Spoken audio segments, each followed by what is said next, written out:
Welcome to a series of conversations called My Lourdes Story, where I'll be talking to various people about their Lourdes experience and what Lourdes means to them. I'm Joan Cahill, and I've spent a lot of time over the last few years in Lourdes, a place that is very special to me. Today I'm talking to David Delaney. David grew up and still lives in the heart of the Liberties here in Dublin and has been going to Lourdes for as long as he can remember.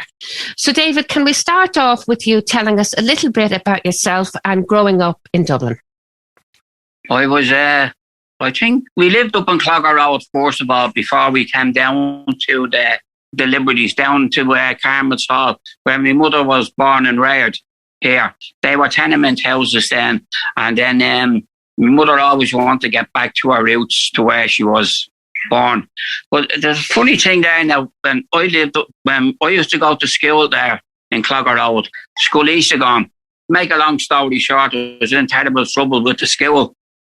And eventually, I wasn't going on anyway. Now, at that time, there was an inspector went around, and if he caught you, you're gone. And I got to the stage that I was going to either Artane or Leatherflag. So there was this, my father had greyhounds, and there was this guy, he had them down in Delvany with a guy called Nicky Grassick. So there was this guy who used to bring the greyhounds back and forward to the Canary Islands, Madrid, Portugal. He exported them.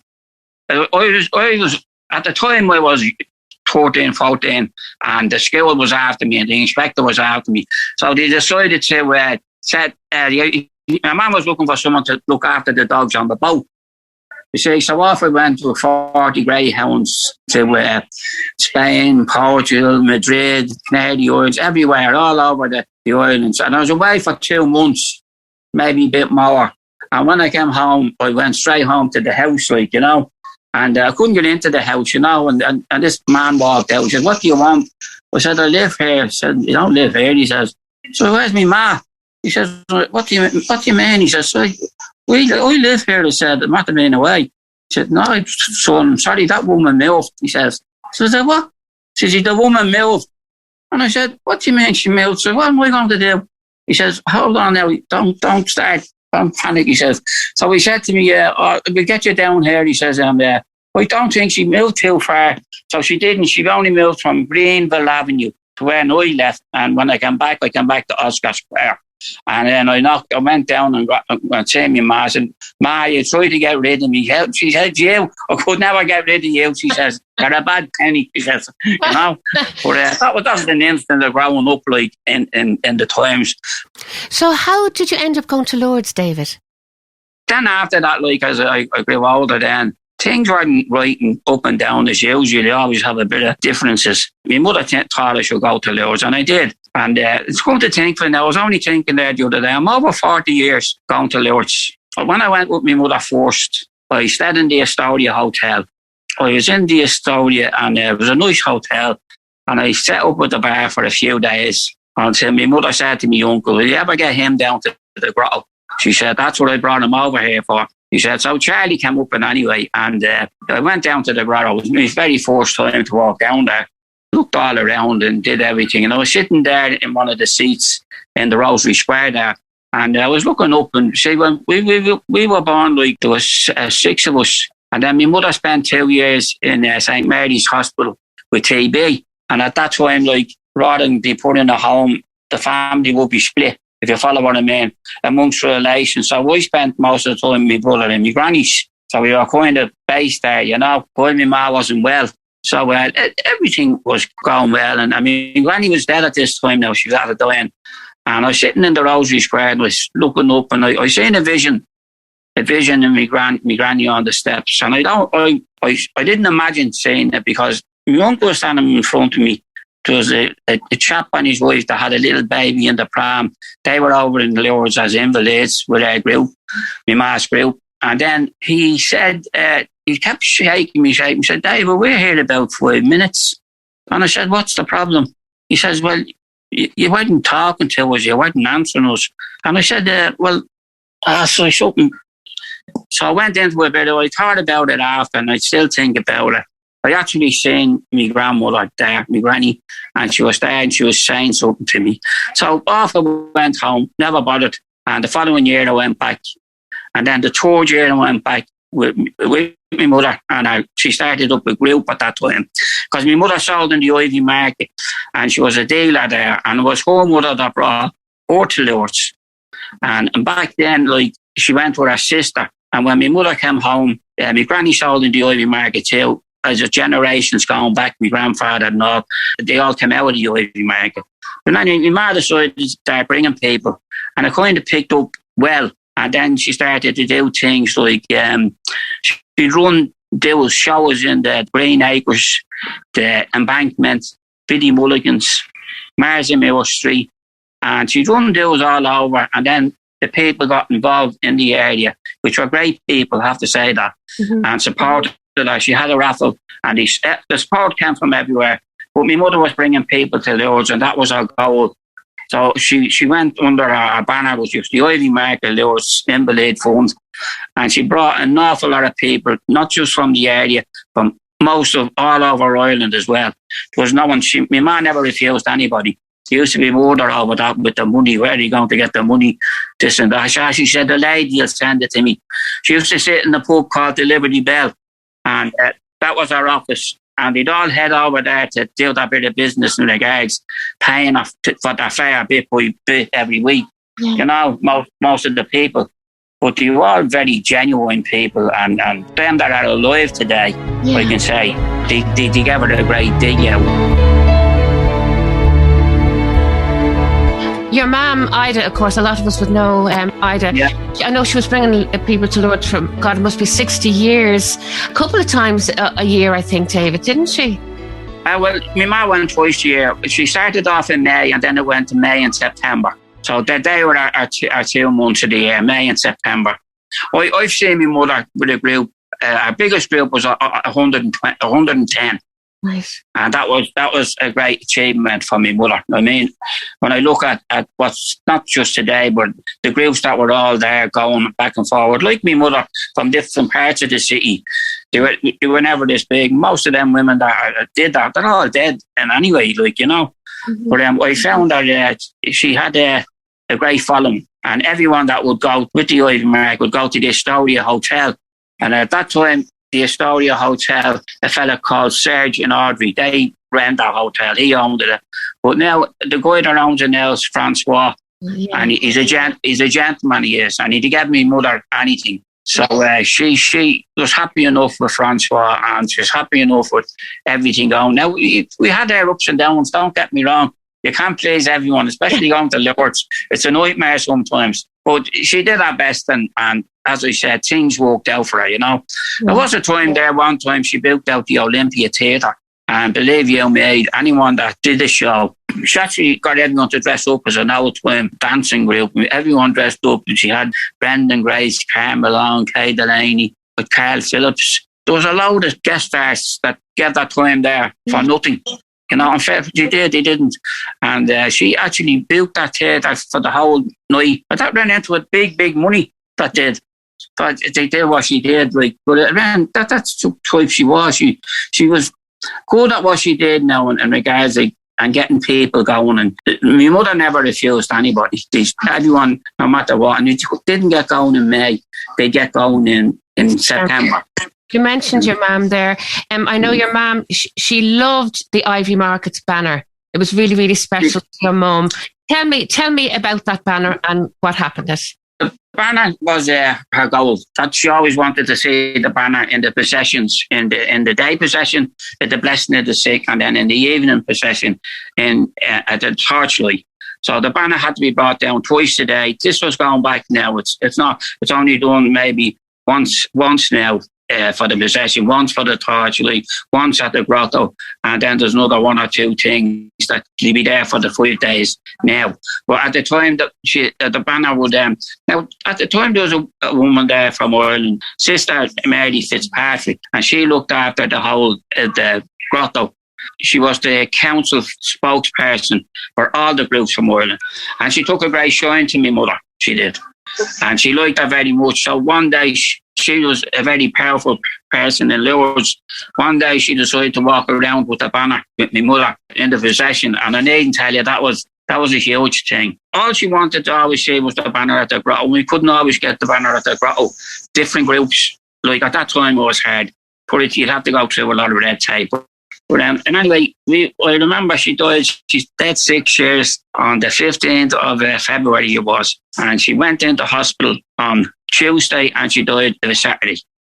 And hot and trot and everything went down. We're up at the graveyard, and we had the banner at the mass, and we got it sent over from Lourdes, and then we were up at the graveyard. So there was when my mother's coffin was not gone into the ground yet. And then they said, what are you doing with the banner? What are you going to do with the banner? And someone's there. And he said, well, you better ask David. Ask David. Don't ask. So I was standing there and I said, look, put it on the coffin, I said. Put the banner on the coffin. And the lads all put the banner on the coffin. And I went down with my mother. Yeah. And that was the decision I had to make there and then. And that's what I did. That was lovely. Now, but what I do now, what I try to do now is hotting and trotting over the years when I was going back and forward with my mother.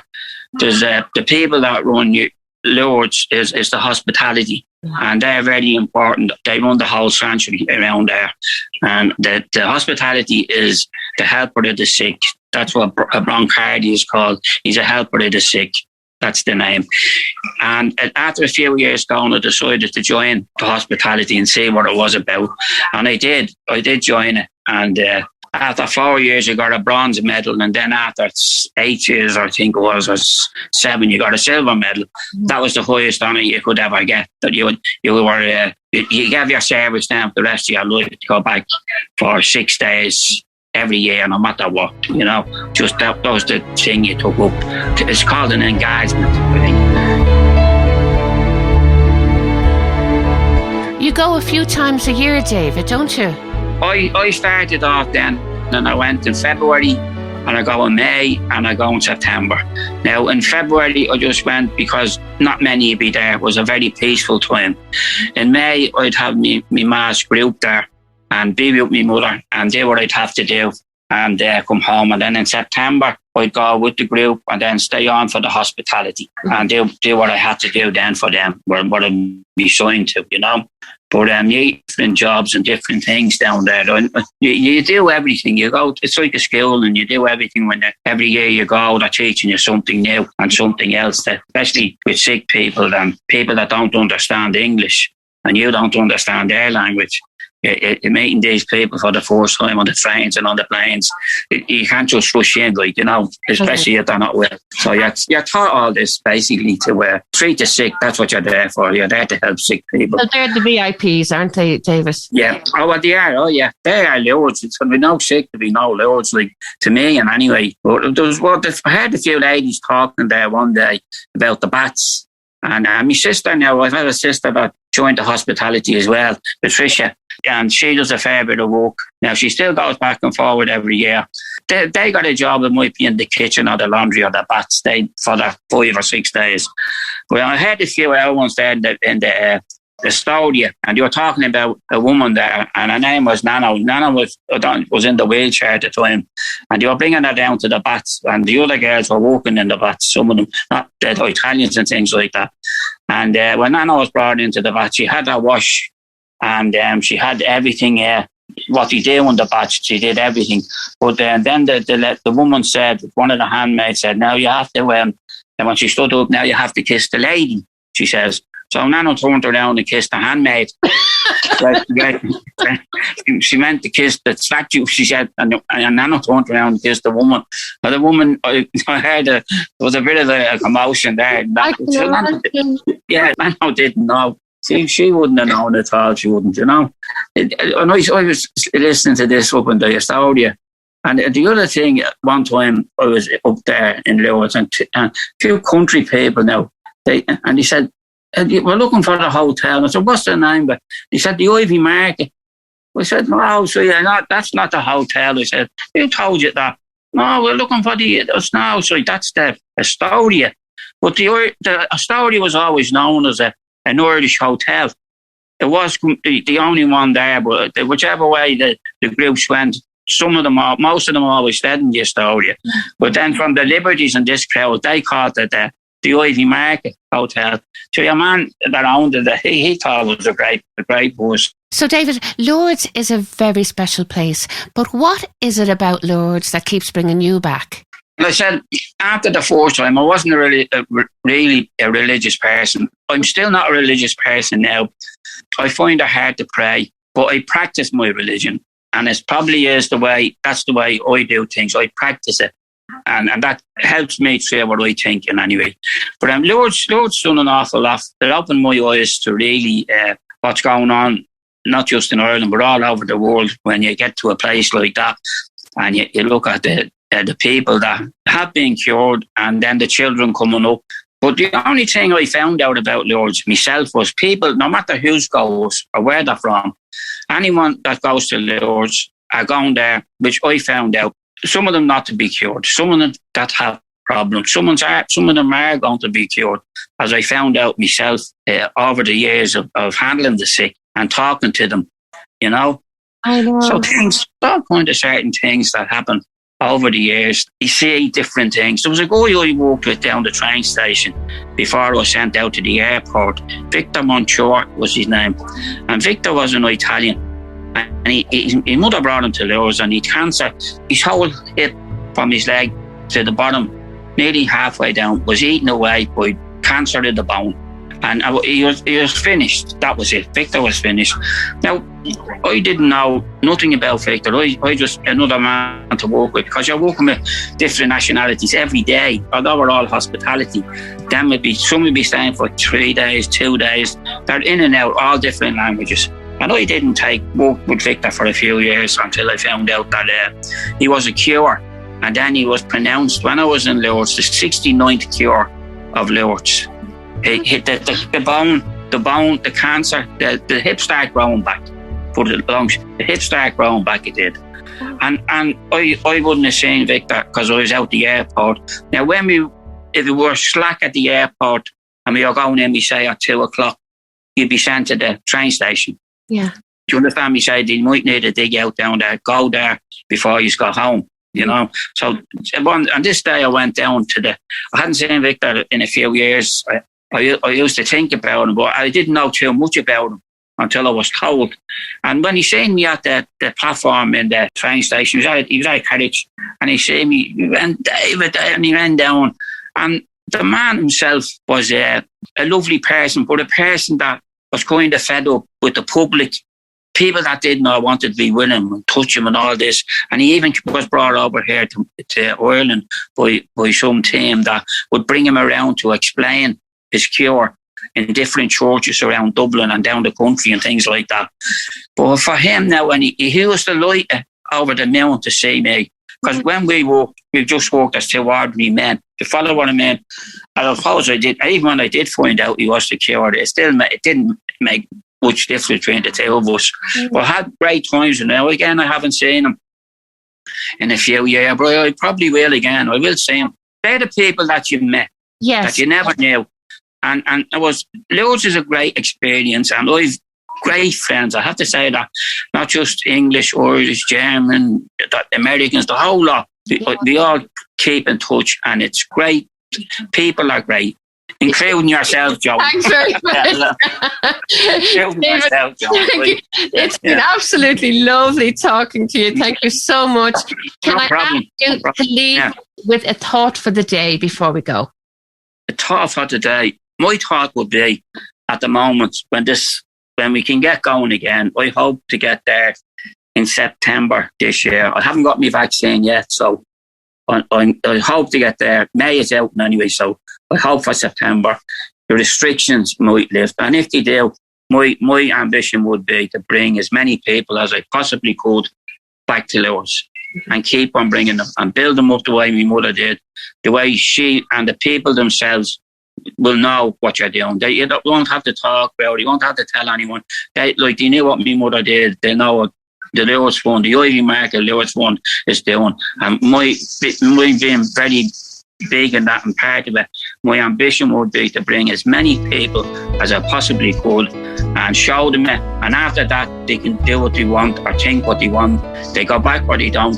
At least they see. And that my mother always maintained, let them see it, and then they think for themselves. Thank you so much, David. It's been an absolute pleasure. No problem, Joan. Thank you very much. Thank you.